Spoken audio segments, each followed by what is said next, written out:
And now, the Lowdown, with economist and political strategist Elson Low.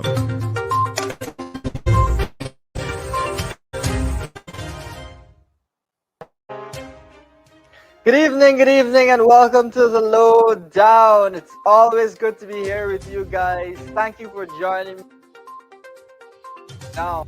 Thank you for starting your Saturday with Elson Low. You have a chance. We love to discuss the national issues. We love to discuss the change and to help to give you some perspective as you can position yourself from our great country as it continues to grow and change.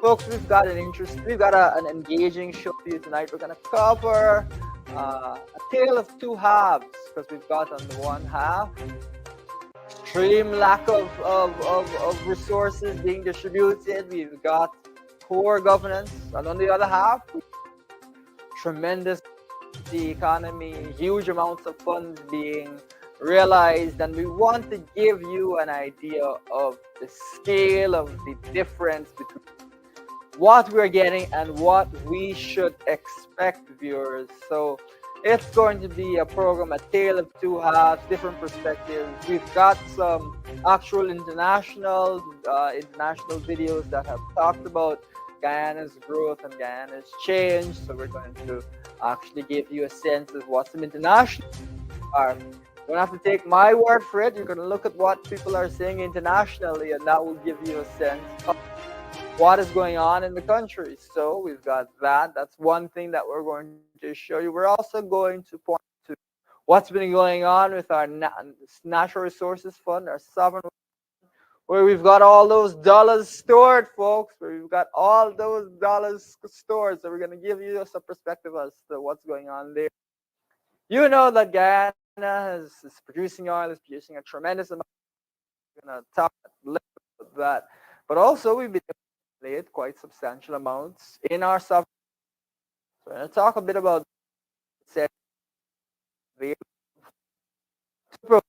citizens now going into the new year. We're going to talk about that. We're going to talk about the budget, which remains, as we have indicated, what the worst. We're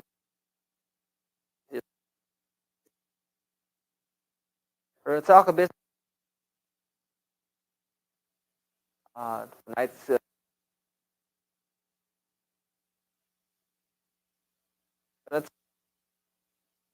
all about the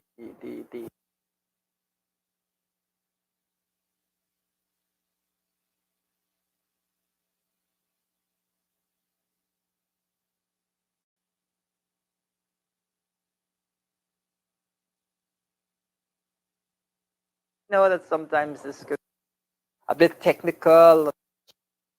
Walk you the real ways that your life is being affected.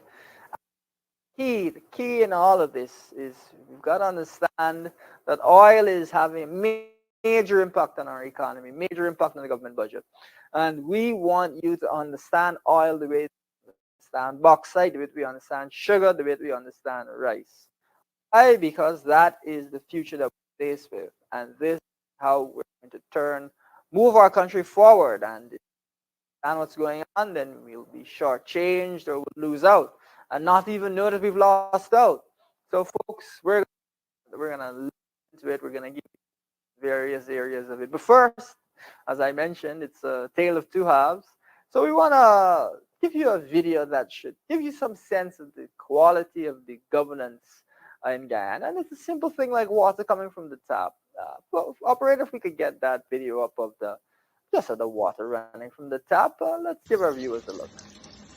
Look at that, viewers.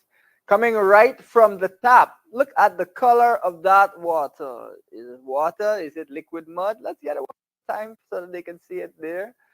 Viewers, that water is darker than the coffee that you might be drinking in the morning. What is going on? That water is the opposite of clear. Did they just pump water directly from the Demerara River into your pipes? Is that what's going on? My goodness. Absolutely unbelievable. What is it? And you're supposed to washing their hands with that. Crazy. You gotta go and sanitize your hands after you finish washing with that water, man. What is that?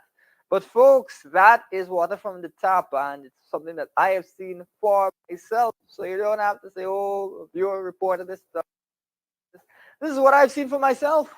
My gosh, the water is dark. Can you imagine that? You just gotta heat it up. And, yeah, anyway, folks, that is unbelievable. If you are aware of the way the PP runs Guyana, you're not surprised by this. Look at how dirty that is. Goodness. Here is this the expect in a country that has oil resources. This is the standard water that is so utterly dirty that it looks the same as the water in the trench, the same as the water in the river, the same as the water running there. We see that in this country. Far better than that. So halves that we're going to highlight for you here, viewers. Uh, this is how bad it has gone.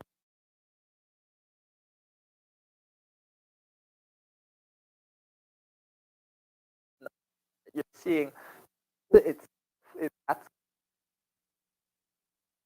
any country, unacceptable in any country, let alone a country that is at the rate of producing it, has revenues coming into it, and has.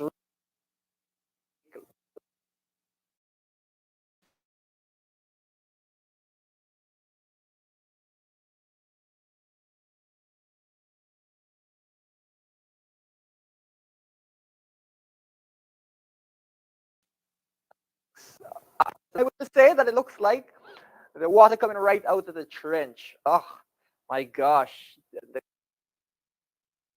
What in the world is seeing right here in Guyana? Can you imagine that? Folks, we've got a show for you tonight that's going to give you all kinds of perspective as to what's going on in this country. So share the link, share that link, folks. Bring everyone in. Give all of them a chance to see what is going on in the country. Give everyone a chance to see what's going on in the country. Everyone a chance to get some perspective going on. Folks, that water was awful. But not everything in Guyana is awful. And so it is a deliberate choice by the government not to do, not to spend money where it needs to be spent to do a good job. Deliberate choice. That is because the government has progress for Guyanese. Rather, it is interested in friends. I presume have water filtration systems and hot and cold water and pressurized water and all of these beautiful things that we, the average Guyanese, does not have access to.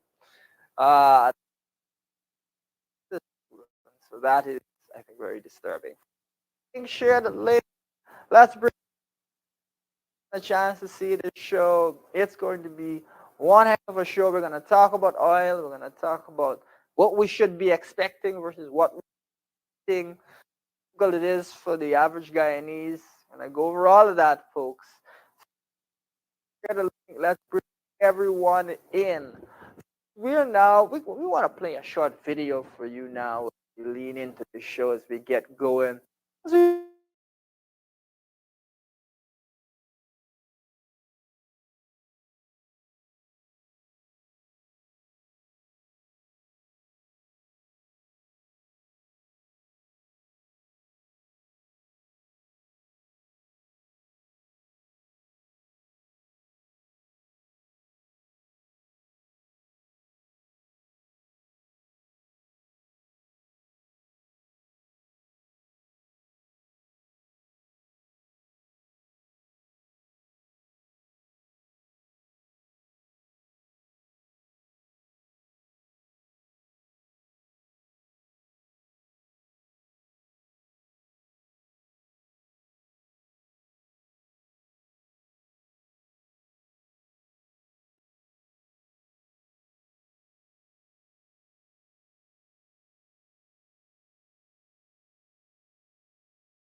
I mean, this year, Guyana dropped 2 points on the Transparency International's Corruption Perception Index, which puts it among the most corrupt in the region. Do you accept that within this government and within this country, there is a problem with corruption? We do have real corruption. Do you use middlemen like Sue in order to take money on your behalf so that you can keep your hands clean?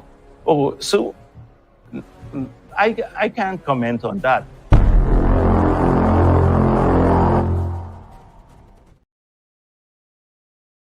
Last few years, it's not a pretty picture.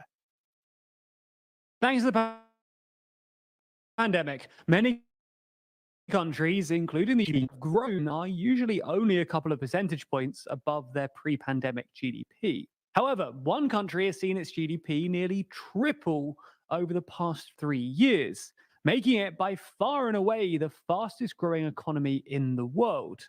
And that's the tiny South American country of Guyana.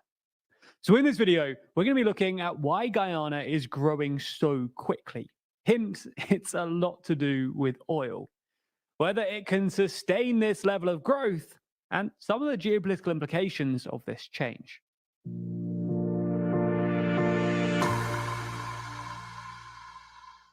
So let's start by taking a look at the data.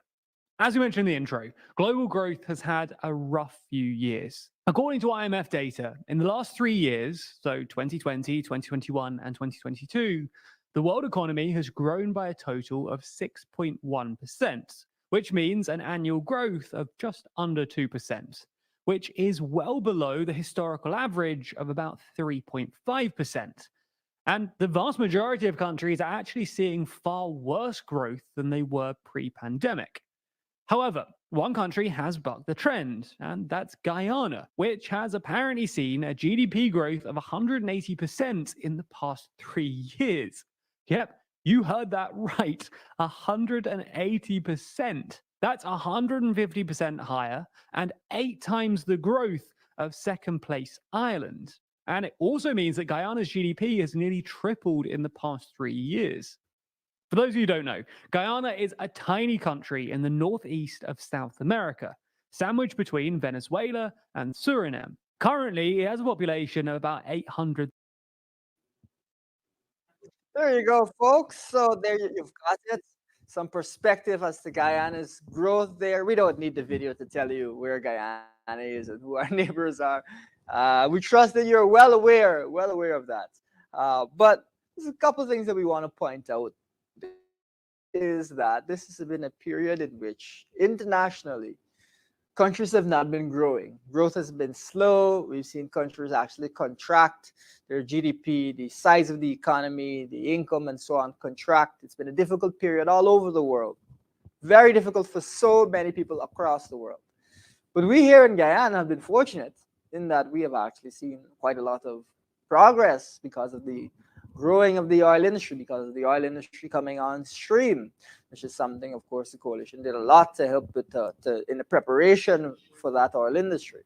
Now, as a result of that, what we've seen is that the country has grown substantially in the past few years. So on the one hand, we've got terrible growth across the world in the pandemic in difficult circumstances. But on the other hand, we've got Guyana here exploding with growth right through the roof. And of course, it was mentioned that Guyana grew at, has grown about 180% in only a few years. If you look at that graph carefully, the graph indicated that Guyana's GDP is essentially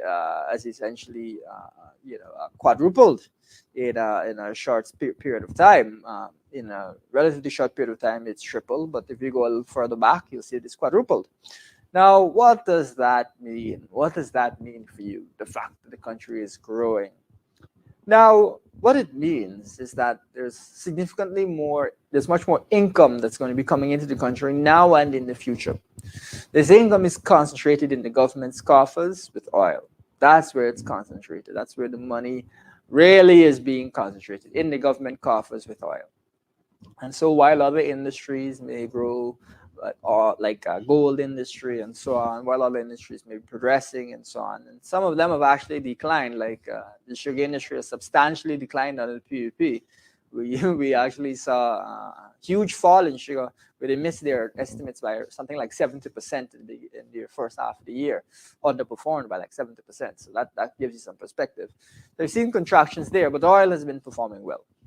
Now, what is really critical for us to understand here is that as a result, some areas, some sectors, some individuals have made a tremendous amount of money and become very wealthy. Now, to give you some perspective on the relationship between GDP and wealth, we've seen that on the one hand, as a country grows, the price of real estate tends to follow the growth of the country. And so if the country's GDP triples in a short space of time, then you can understand that, especially in nicer areas, the value of properties would have tripled. Now, what does that mean? If you recall, we've talked a bit about properties on this show. And one of the interesting things that we talked about is the Private Sector Commission chairman saying that rent around Georgetown had tripled. So there you're seeing it in the data. The economy is 3 times larger, and the prices of houses are 3 times greater. The cost of rent is 3 times greater. Therefore, the prices of houses should be 3 times greater. What does that mean? It means that for many people in Georgetown, their wealth has tripled in just a few years. Their housing is the main store of most people's wealth. It's the biggest asset they have. That has tripled. And so if you've seen, if some lucky folks, their income, their wealth triple, you have to ask yourself, well, that's on one side. But what about on the other side? Where you have people who don't have title to their land, who may be squatting, who may be living in poor living conditions, where they have not seen their wealth increase substantially at all. And what that means is that the inequality in the country has grown substantially. You've seen quite sharp increase in inequality. Some folks are making bank, as they say, and others are not in the best position. Now, of course, we're happy that some Guyanese are making money. We're happy that some Guyanese are making progress in their lives. We're happy that the country is growing and that we're getting lots of revenue from oil. Very happy about that. What we're not happy about is that the government is not taking steps to ensure the equitable distribution of resources so that inequality does not become even worse than it is right now. So that inequality is, the growth in inequality is reversed so that people can be comfortable and live comfortably in Guyana, rather than being in a difficult position in a time of plenty. And that's what we really want to stress, is that this is a time of plenty. And in a time of plenty, how can you have Guyanese suffering? How can that be? I was just indicated that we're fortunate. We are fortunate because many other countries do not have the resources, the growth, the changes, the oil money that we have.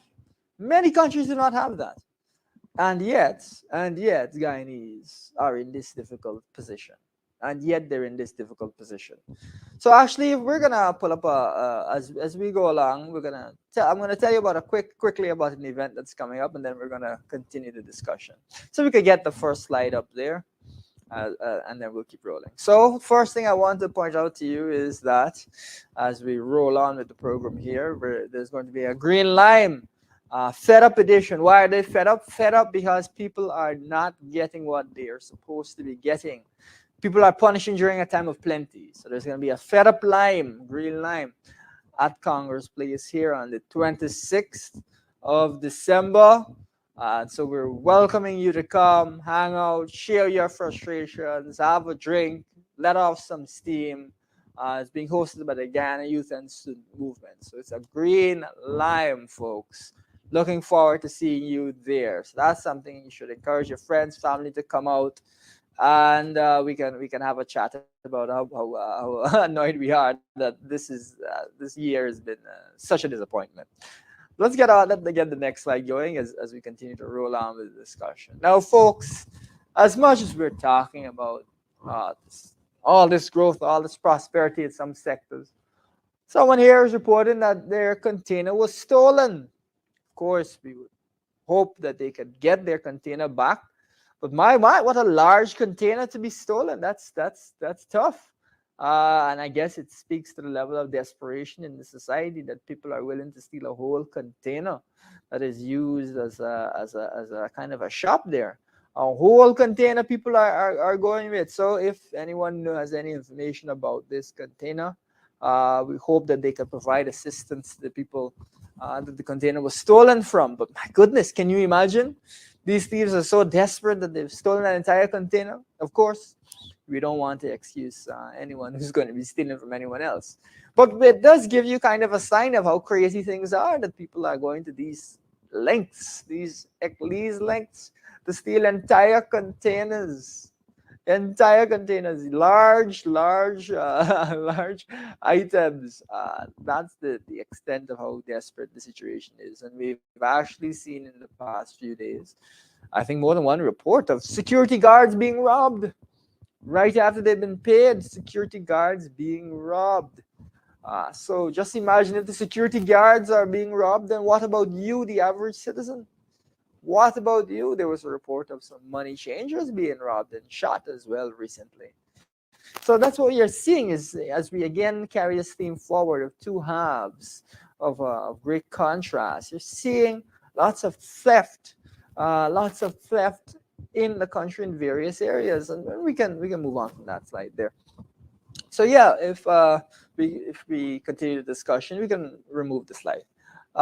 You've now got a situation where, on the flip side, it says here on Oil Now, what to do with all this cash.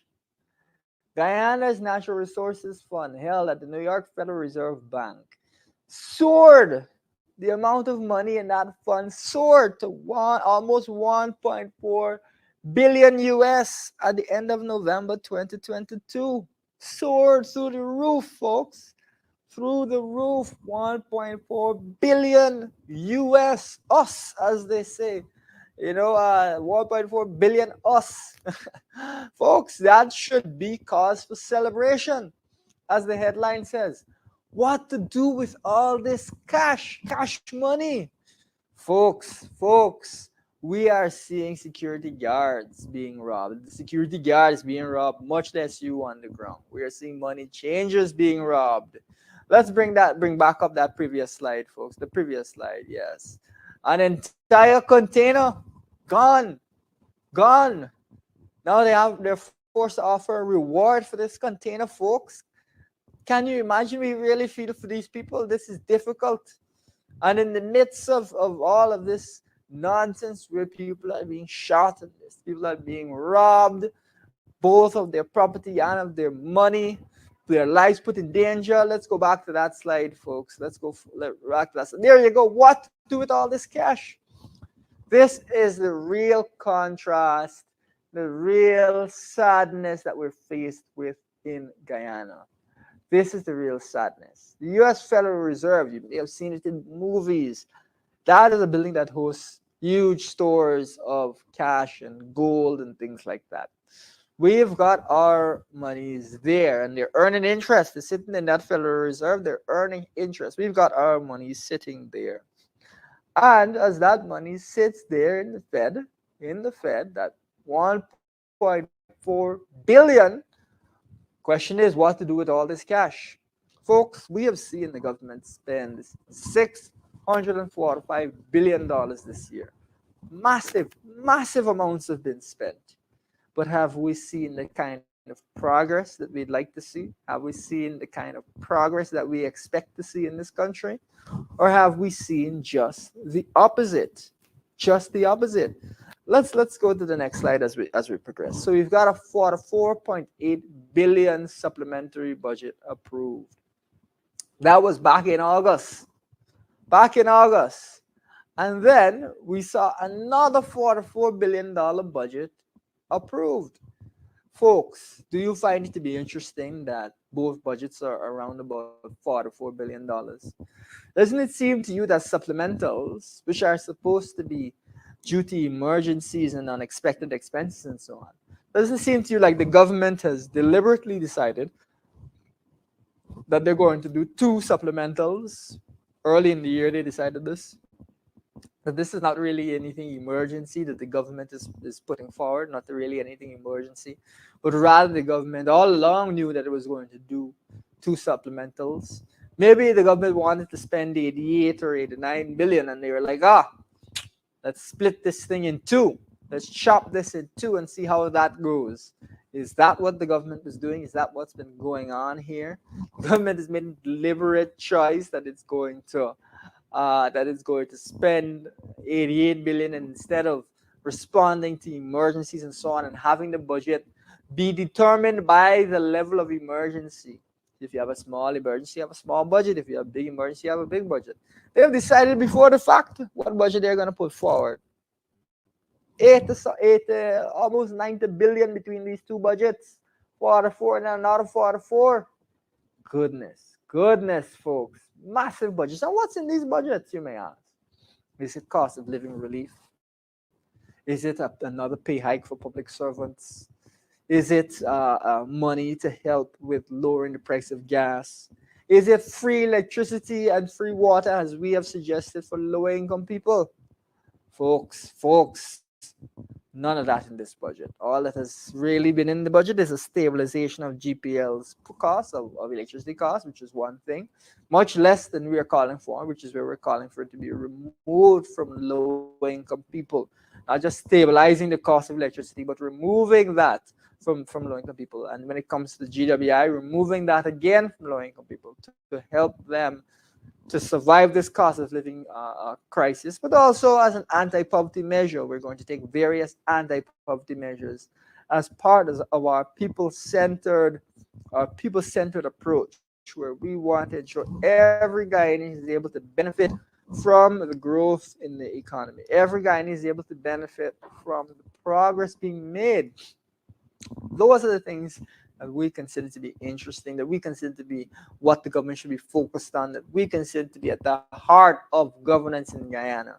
But instead, what do we see? We see $18 billion towards the upgrade of roads and drains, and then a further $2 billion towards drains on the agriculture ministry. So you got about $20 billion, roughly half, just around about half of this budget going towards roads and drains. Just roads and drains. Now, folks, just to again remind you of the context here, because that's what's so important. A supplementary budget is supposed to deal with emergencies, unexpected expenses, things that are urgent. You mean to tell me that the government at the beginning of the year looked at Guyana and did not know that roads needed to be done and drains needed work? They didn't know that? In Guyana, where, as we mentioned at our last press conference, the number of rivers is only exceeded by the number of potholes, that government looked at Guyana and said, oh, no, this is necessary. We don't need that. Are you serious? Are they serious?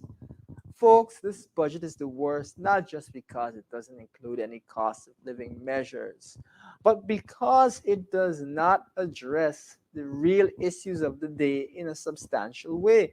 Does not address them. Rather, it is a budget that features things that could have been in the initial budget at the beginning of the year. It is the opposite of what a supplemental budget should look like. A supplemental budget should include things like cost of living measures and so on to deal with the effect of the war in Ukraine, which no one really could have said that they knew was going to happen. To deal with the inflation that has led from that has driven the price of food through the roof. We saw flour explode in price. We saw cooking oil explode in price. We saw other grains explode in price. We know that, or at least we've spoken at length on the show, about the fact that Ukraine is one of the areas of the world that actually produces a lot of the world's grains and a lot of the world's food. And so when the war broke out, it actually created a great problem in terms of getting that food to the market, whether those crops would be destroyed, all of those things. Now we've seen, fortunately, some of those prices come off from their crazy highs. But overall, food prices remain very elevated. And I don't have to tell you that. You know from being at the market, You know from being at the market that food prices are so elevated right now. They're high. Someone said that the food prices they're going up like skyscrapers. They're going right up, straight up. As fast as Guyana is growing, the food prices are going up just as fast. So that is, I think, really, really where the focus needed to be. And internationally, leaders from Biden to Macron have said that their focus, the most important issue for them, is cost of living, the cost of living, and fighting inflation. Those are the issues that are important. But this government, what is it spending on? It's spending on cost of living and inflation, or it's spending on roads and drains and whatnot, and housing and so on. I mean, of course, those things are important things. Don't get me wrong. But they should have been in the initial budget at the beginning of the year. What these supplementals are for is for cost of living relief. That's what these supplementals are for cost of living relief. And they're not for just putting whatever it is that you feel like putting in because you want to spend some more money before the year is done. That's not what it's for. And the other question you have to ask yourself is, okay, so this money is being spent. To whom are these benefits going? When these big, additional roads being upgraded, drains being upgraded, who is this money going to? Who is this money going to? Is this money going to? Is this money going to the actual people, going to people who need it, or is it just going to contractors and so on who may be aligned, with the government? Is that what's going on? You have to ask yourself these. You have to ask yourself when we see works that are not up to standard, whether there's been procurement fraud, and citizens should rightly call for investigations into procurement fraud, because it's the first thing from acceptable that we have procurement fraud out here when people are struggling to make ends meet, struggling to make ends meet. And that really is the concern, because we pointed out to you various things we believe need to be investigated for procurement fraud. Whether it's the road that only lasted about 2 months up up on Thomas Lands there, whether it's the road by Guyana that only lasted for 2 days, whether it is the road at Grove that only lasted for a couple of weeks. We are pointed to these things because we appreciate that money is being spent, and so we need to see value for the money. We need to see investigations of these things to identify what is going on and why the projects have resulted in deterioration so quickly. Roads are supposed to last for years, not a couple of weeks, not a couple of days, even a couple of months. Supposed to last you years. And what's going on here is quite the opposite of what's supposed to be going on. Can you imagine? Just mentioning this road to Grove there, that the government asked during the cricket carnival, the government actually asked drivers to be wary. They're doing works on the road, they're going to block it off. So if you need to go to the airport, manage your time accordingly. That's something that they ask people to do. And then they do the works on the road, and only a few weeks later, a short period of time later, boom, the road is rubble, or at least it's much worse than it should be, or at least those are the reports that are coming out, that the road is much worse than it should be. And it's not the only example like this. That is really unfortunate, folks. It's really, what it says is that this money is not going where it should be going, or at least it could say that. And that's why you need to see an investigation to find out what's going on. But even so, our minimum expectations of a road are not that it's going to be in trouble right away, or almost right away. That speaks to a question about the materials, a question about the labor. So we need to see an investigation to find out what's going on there. But that's what the government has decided to spend on: upgrade of more roads and drains. And as a result, you've got really the worst supplemental budget that we have seen in the country's history. Truly, truly awful, folks. Let's jump over to the next slide as we continue the discussion here. So one of the other things that is really important to note, we've seen some billboards from Exxon saying that Guyana's got $280 billion since 2019, and that we receive 52% of all profits, a 50% profit share, 2% royalty. Now, factually correct, and 100% we understand where this billboard is coming from. There's two sides to this that we want to make sure that we explore. The first is that we've been making a lot of money, $280 billion is nothing to sniff at. It's quite a substantial amount of money. And we're happy that the country is making a lot of money from these deals. And we're not here to be anti-Exxon. What we're here to be is to be pro the people of Guyana and to call out the government when the government is not fulfilling its responsibilities. So, on the one hand, it is great that we're seeing money come in. We must also recognize that the industry is enabled to progress so quickly because of the coalition's stewardship, which has allowed the oil fields to be developed, allowed production to come on stream, and so on. So those are important things to note. And that the coalition did, first of all, increase the royalty, and second of all, make it not recoverable, so the oil companies could not take the royalty back out, so we weren't actually getting any royalty really to speak of. The coalition is who put a stop that from happening. So we must recognize those contributions, even as there's discussion around better additional revenues, additional resources, and so on. So it's fair to continue having those discussions as the country finds, so much more oil. We started off by saying, look at the growth in the country, tremendous amounts of growth, but also we've had tremendous amounts of oil finds of 11 billion barrels of oil, which is huge. It has catapulted us to being the country with the second most barrels of oil per person in the entire world. Absolutely catapulted. So we must recognize that as something which is of value. But that's one half of the story. The other half of the story, which is why we have to hold these billboards and these types of images with a grain of salt, is this. And viewers, this is something that we can't stress enough, because it is an area where if the government is allowed to fail the people of Guyana, the cost would be monstrous. And that is that when Exxon says that we're getting 50% of the profit, that means that the costs have been subtracted out already. And that's what we call cost oil. Now, we are supposed to audit Exxon to look at its costs, to see whether these are appropriate costs, see whether these are the costs that they should be recovering, but also, importantly, to see whether the prices we're being charged are reasonable prices. Now, let me give you an example. If American Airlines, or let's say any airline, I don't want a single amount, is charging us twice what it is charging, if they're charging us twice what they're charging passengers, if they're charging Exxon twice what they're charging the regular passengers, we want to know why that is, because that could be that we're paying twice as much for our travel, for whether it's Exxon executives, whether it is workers for the oil fields. We could be paying twice as much for travel as we should be paying.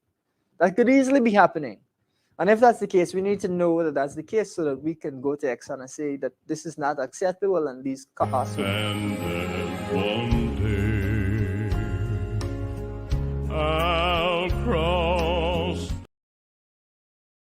Indeed occurring, then this 50% might actually only be like a 30 or 40%, because it could mean that the costs have been inflated by 10% or 20%, which is truly awful, but it will mean again it's getting far less than even the billboard is indicating. And so what we're saying is that until we get an audit, until we get a proper audit that interrogates these issues the way they should be interrogated, nobody knows, well, I suppose Exxon would know, but no one, the opposition doesn't know, the government doesn't know, civil society doesn't know whether Guyanese are getting their fair share, whether they're getting 50%. We don't know if we're getting 40% or 30% really. The audit is how we will find out. And so that's why it's so important that we find out, because there's no point in saying, oh, we want to get more from Exxon, and then you're not auditing them so that they claim back all the money that you thought you were getting. In the same way that with 2% royalty, you have to make sure that they couldn't claim back that royalty. You have to ensure that they're not getting the money back in some other way. And so just as the government took deliberate action to ensure that Exxon was not cost recovering that 2%, we must ensure that our audits are robust so that we are actually getting a fair deal. And one of the things that I think is really great, has annoyed Guyanese and annoyed me personally, is the notion that the government could be utterly unbelievable. But the question has been raised, as the audit that's going on right now, is whether That audit is an audit of $7 billion in Exxon costs as to whether that audit is in fact being done in the way that it should be done. That is to say, whether it is actually checking these costs in addition to checking whether or not their costs recoverable. So is it checking to see if these are valid, if the amounts are appropriate amounts, if they're competitive, if they're reasonable, if they're fair? Is it checking that? But we've had an indication it may not be checking that. So we've asked the government to come clean as to what exactly is going on and release the terms of reference so we know what the auditors have been asked to do. Now, folks, you may think, oh, this is just us trying to force the government to act. But can you imagine if the government has rights under the PSA, is supposed to be checking these things, and that they may not even be checking them? It is not that we're trying to force the government to do something outside of the PSA. In the plain words of the PSA, it says you're supposed to do this. You're supposed to check these costs. Otherwise, if they're not competitive, they're not recoverable. Exxon cannot claim these costs from us and get that money out of us. So what has happened is that the government has rights to exercise. And it is so deep in Exxon's pocket that it is refusing to exercise even those rights.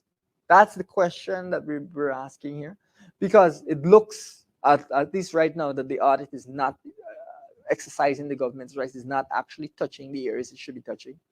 We need to see this audit. We need to see the terms of this audit so we can know exactly what is going on, because this is nonsense of the highest order if we are not exercising our rights.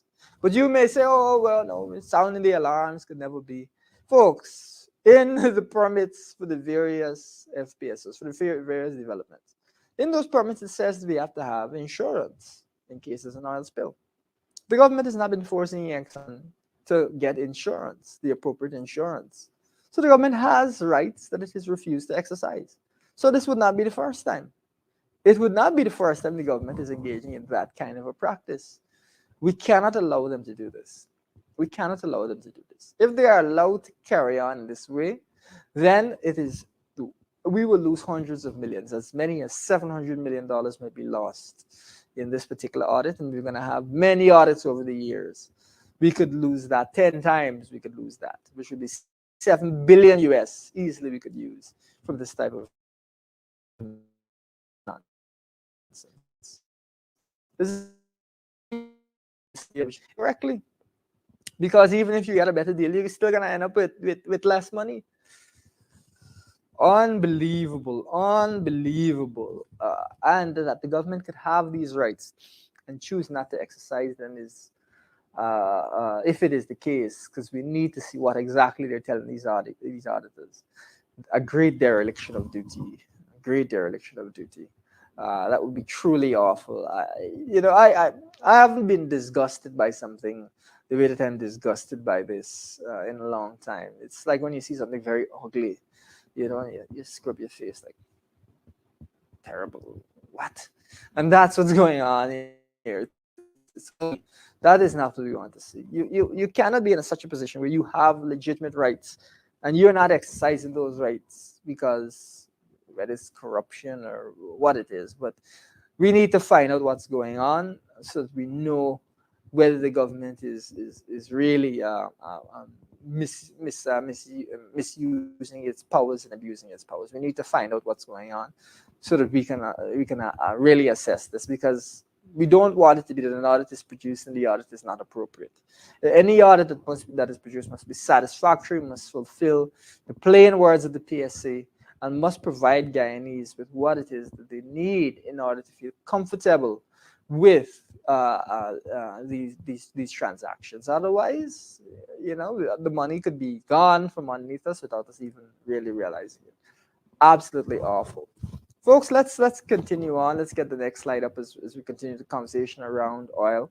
Now, you'll recall that the Vice President said the new PSA will have public input, right? So the new PSA, which is going to be the agreement that governs the remaining oil fields, will have public input before being finalized and signed by any oil company. That's what the government has said. Let's go over to the next slide and let's see what that says. All right, so Guyana launches bid for offshore oil blocks. So the government has launched the bid for these same oil blocks that will be governed by this new PSA. Folks, and let's take this down and take those two down for a minute and have a conversation. Folks, can you imagine? And I want you to think about this for a second. Folks, we are about to auction these oil blocks, and we have not seen the agreement that is going to govern the same oil blocks. We have not seen the agreement that's going to explain the share of resources that Guyana is going to get, whether it's 50%, 60%. The government has said, oh, it's going to be this 6%, so on, but they've not given us the details on that. Folks, you mean to tell me the government is going to go ahead with starting this oil block auction without finalizing what we're even auctioning? What are the terms of these that we're giving to people, giving to these companies?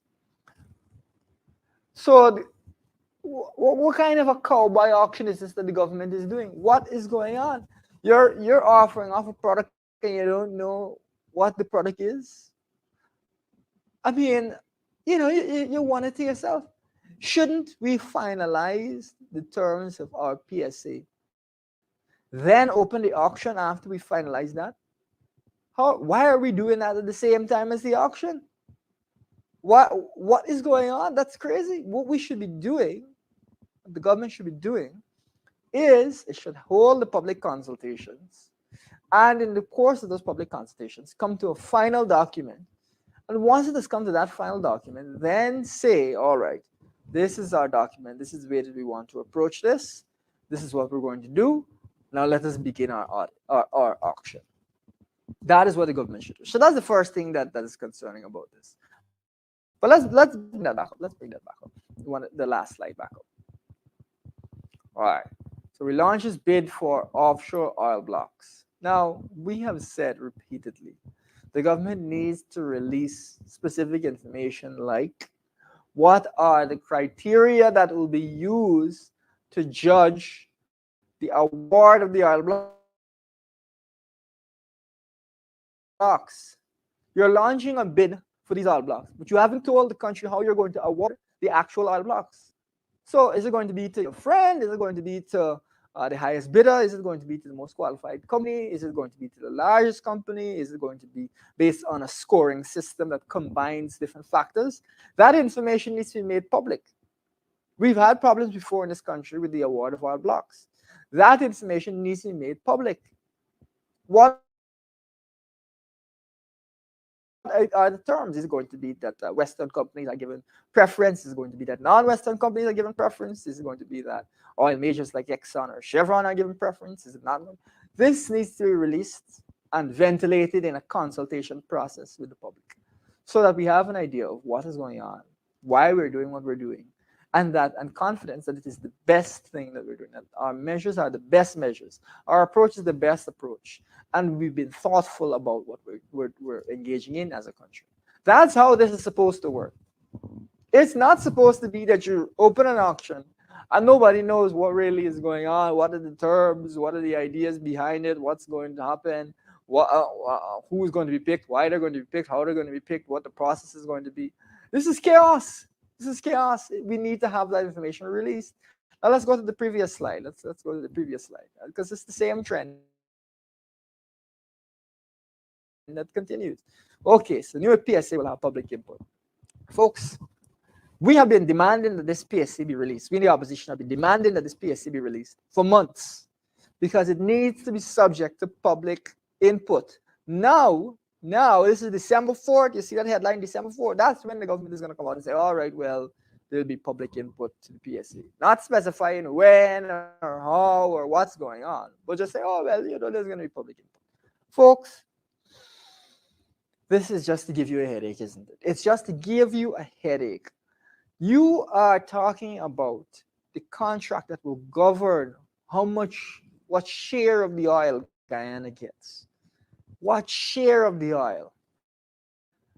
And instead of putting this to the public so we can have open conversations, so we can have feedback and so on, this is silent. And now after public pressure, you finally decide you're going to release it. But we have to take credit for this as an opposition because we've been pushing the government on this issue. We've been raising this issue and we've been speaking on it. And now the government is finally coming along. So we have to take credit for the fact that they're even doing anything. But it should have happened months ago. So the Guyanese had a full and proper capacity before the auction began to interrogate these numbers. That is what really should have happened. That's how this should have happened. Not that, at the 11th hour, we're now coming for public consultations. That is not the way that the process is supposed to go. You're supposed to speak to people, get feedback, and then combine with expert opinions, craft a policy, and then you let the public know. Not coming at the 11th hour to say, oh, well, we're going to give you a chance to have your say on it. And, it makes it seem like you don't really want to hear from people. You're just doing it because you're being forced to do it. That's the way that it looks. Utterly embarrassing. And now we have to ask ourselves what actually are going to be the terms. And we have to demand that the government release this so that we can see it. Now, when we do see this release, there are many issues that we need to focus on. We need to look at the question of insurance. We need to look at the question of the royalty and whether it's recoverable or not. We need to look at the question of the profit split, whether that's appropriate. We need to look at the question of the cost oil recovery rate and see whether that's appropriate. We need to look at a wider range of topics that have been hot topics over the course of the year and that have generated a lot of debate. It's shocking to me that with our PSA that is generated, the Starbucks PSA has generated so much conversation that we'd have a new PSA and don't really know what the specific terms are in there, don't have a sense of it. We also need to know what items are even eligible to be cost recovered, eligible for the Exxon to charge Guyana. Do we know what these items are and are they justified and so on? But if the PEP is not even interested in auditing Exxon the way that it needs to audit Exxon, if that's going to be what comes out from this